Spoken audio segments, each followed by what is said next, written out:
யக்ஷன் கேட்கிறான், புல்லை விட வேகமாக வளரக்கூடியது எது? தருமன் சொல்லுகிறான், கவலை. காற்றை விட வேகமானது எது? தருமன் சொல்லுகிறான், மனம். காற்றை விட வேகமா போகும் மனம். வீட்டிலே இருக்கிறவனுக்கு துணை யார்? அவனுடைய மனைவி.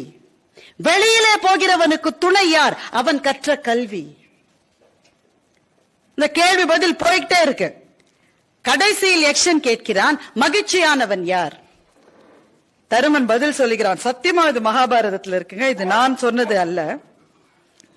3 சொல்லுகின்றான். 3 பேர் மகிழ்ச்சியாக இருக்கிறார்கள். 1, கடன் இல்லாதவன். 2வது, பிழைப்புக்காக வெளிநாடு போகாதவன். 3வது, ஒருவேளை சாப்பாடாவது தன்னுடைய வீட்டில் சோறும் கீரையும் தின்கிறவன்.